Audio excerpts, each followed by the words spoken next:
Hi, today we're going to talk about the new patch that just dropped. It's going to be live as the video is going to go up. The main changes that they're going to be doing is just tweaking a bit of the late game that the game has been suffering a bit with. Given the game has been prolonged, so games are a bit longer, it makes it so a lot of champions that have great scaling, like Kassadin, Nyla, Senna, are a bit too much. So most changes are oriented towards that, and then mostly the rest is adjustments and a rework to Janna.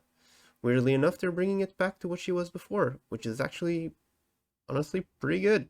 I think the Janna rework was kind of a failure given that she felt really passive. She did create a good niche in the sense of what she was meant to be as an anti-engager, but realistically, it kind of created a situation where it was extremely boring in lane to genuinely play, depending on the matchup. She became way too specific, and mostly the Janna players didn't really enjoy her. So we're gonna take a look at the changes as well. We're gonna talk about how she's gonna start playing as well, so you guys have a better idea of how she's gonna feel if you go and try her out. Okay. So the first off, they're buffing Jungle Brand again because although it's doing relatively well, it's not the greatest. It still has a bit of trouble in the early phases of the clear, but maybe this will be the push it needs to really get going towards the jungle brand, which I think could be a really good jungler to have effect on some metas, given that we never really had a AP champion like this, maybe Lilia, but um it never really it's really hard to balance these kinds of champions for the jungle. So having more availability to choose the kind of AP champion you want in the jungle is pretty nice. Okay, so Briar changes, they reducing her base physical damage on Q and the armor shred it gives, okay. And her ultimate is also getting a nerf, both in bonus AD it utilizes for damage and the base damage going down to even 50 at level 16. Okay, I think this is gonna tone her down a bit. The armor shred that the Q had was a bit ridiculous, I have to admit. I don't think the damage change is gonna be really impactful. Maybe in some matchups it'll be a bit different, but mainly you're not gonna really feel it. And the um ult damage is definitely gonna be felt. I think it's good. I think she was a bit too much, especially in the jungle. She was kind of dominating quite severely, and the variety of builds, especially lethality ones, was a bit too much, in all honesty. So I'm glad that they're tweaking her a bit, just a smidge. I don't think it's gonna hurt her too bad, but it's probably gonna make the games feel a lot better when she's in it. Okay, Dr. Mundopona's attack damage has been increased. It's not increased by much, but I think this is a revert from an old patch where he was really strong because of this. So this could have a much bigger effect on how he plays than I'm expecting, but we'll have to see. Like Mundo's already doing pretty decently well, so giving him a buff is kind of weird. Um, Mundo Jungle and Mundo Top are doing really well, so if you want to try Mundo, now's a good time. Okay, Gragas. Most of these changes won't really be felt. The main thing about this was to uh, create a situation where the you can't build enough ability haste where your stun of the belly is longer than the actual cooldown of the E, so you could perma E people forever. So like effectively this won't change most builds. Most Gragas players won't really feel this. Um Depending on the cooldown you're doing. If you're doing too much cooldown reduction on your Gragas builds, this will be felt a bit, but not too much. The main thing here is that the ultimate travel time has gotten a bit shorter, which is pretty nice.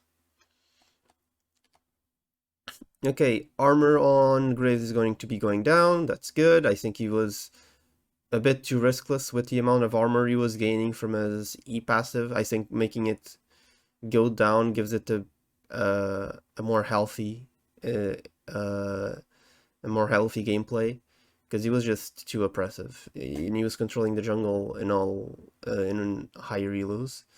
So it's nice that they are toning his survivability a bit down so he can be abused a bit better.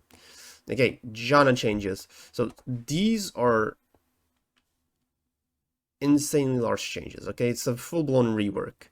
Um, the main thing to take away from this is your passive will now uh, empower your auto attacks in W more than anything, more than this, which I'll get to once I read everything.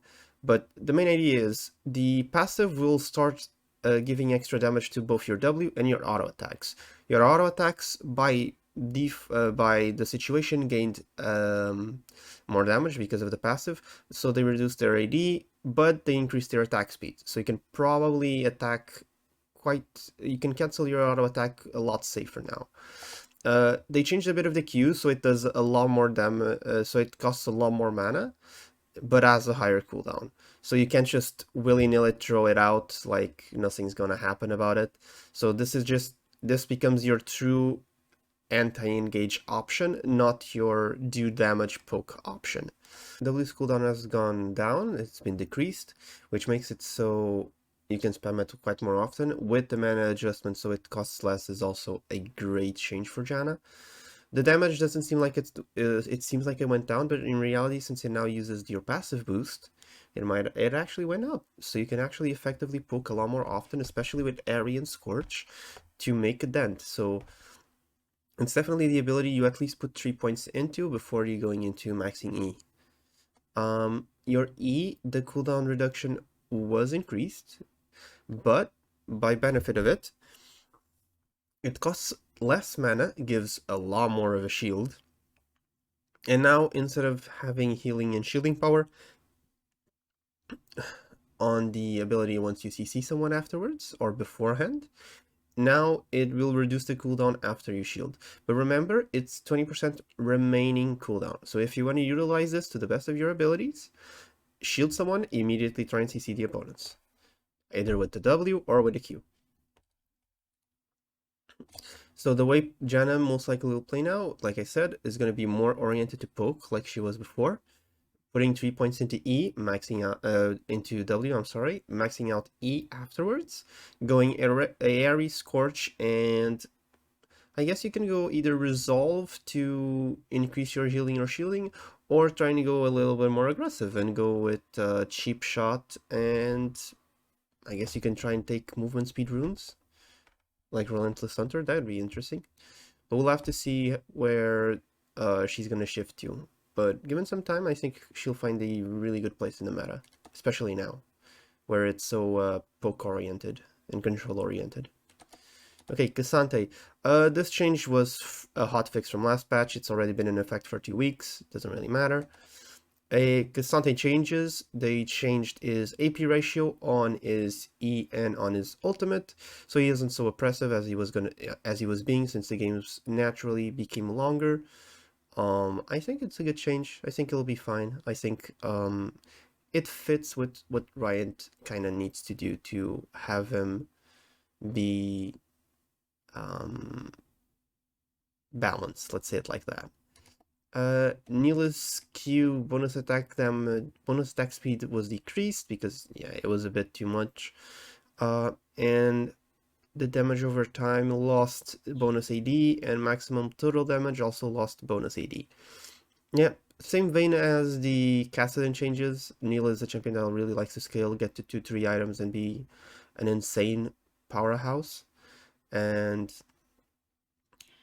I think this is a change that will really help mitigate the oppression that she provides in those stages of the game. So she takes a bit longer to get there.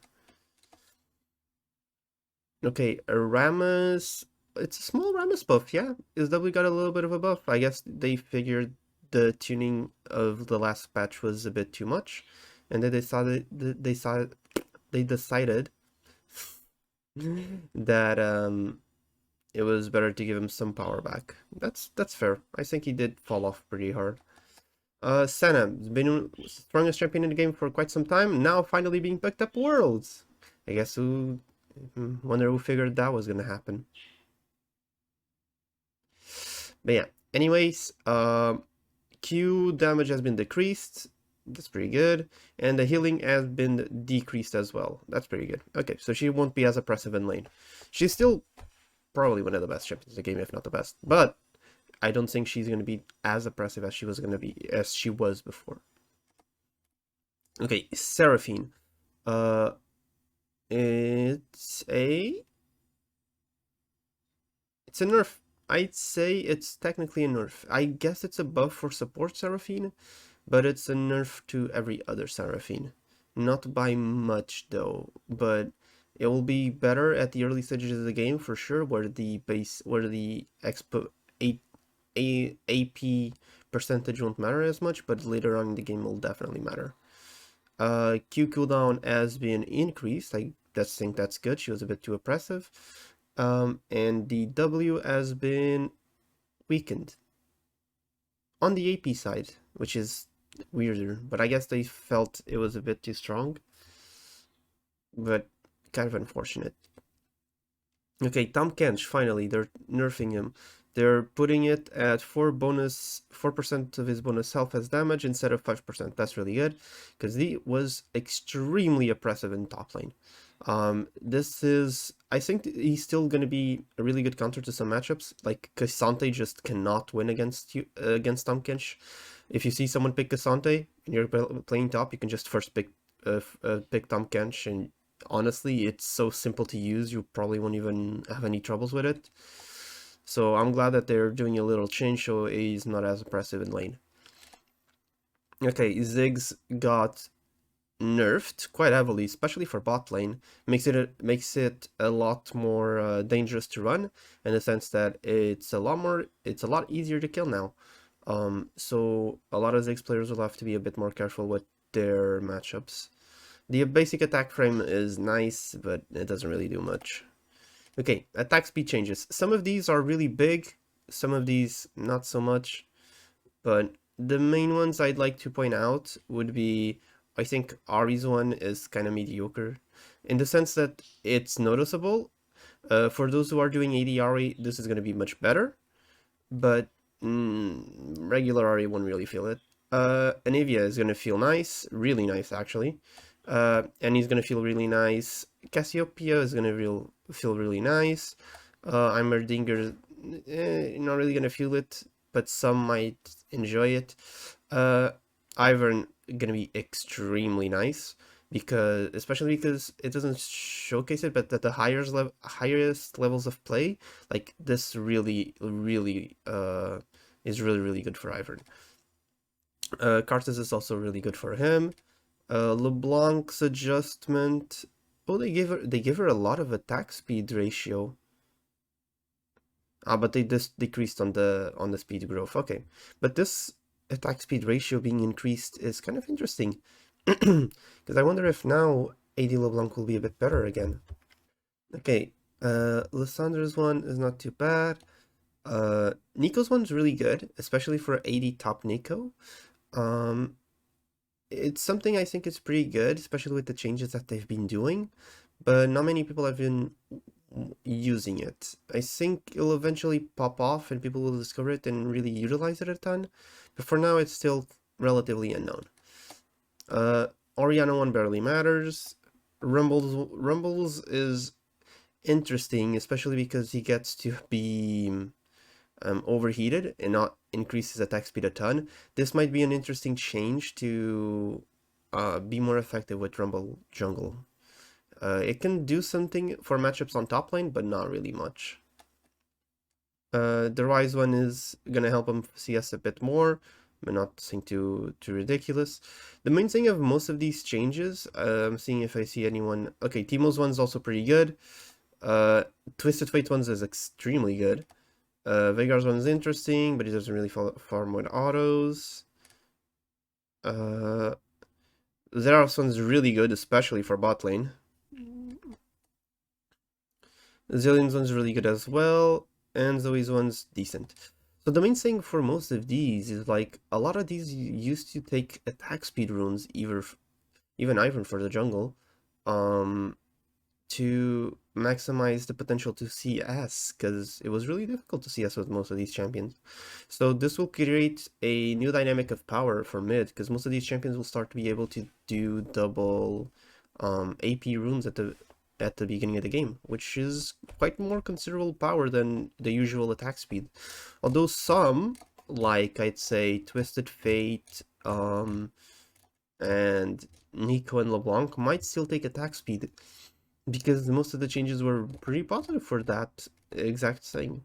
So we'll have to see how the meta develops, but it's fairly interesting in all honesty. Vision adjustments, this is mostly gonna be impactful for bot lane and top lane. A bit in the jungle, but not really that much. Ping changes, pretty weird, I'm not gonna lie. And yeah, that's pretty much it. We're gonna have the new skin lines, the art still. I'm hoping for getting to get Cassante. I'm not still sure if I'm gonna get it or not, but I really love the art design. And honestly, the patch was, outside of the Janna changes, it was really tame and kind of chill. I think they're just trying to change the systems and, you know, make a small adjustment going into PB to what's it called? Um, Preseason. Yeah, preseason. Yeah, it's a small tonal adjustment to go into preseason. I think most of the nerfs were justified, mainly featured at champions that are a bit too strong over time, and the adjustments were really honestly on point for what people usually wanted. The attack speed ones are going to be the ones that are going to be more impactful in the upcoming games. I don't think the meta is going to change too much from what it is now, aside from maybe bot lane or mid because of the attack speed changes and how the double AP rune is going to really affect people. But overall, I think it's a pretty good patch. I think it's small, it's not really too complex, only Janna players will have to kind of adjust, and I think it's going to be a really fun adjustment. I think she's really strong.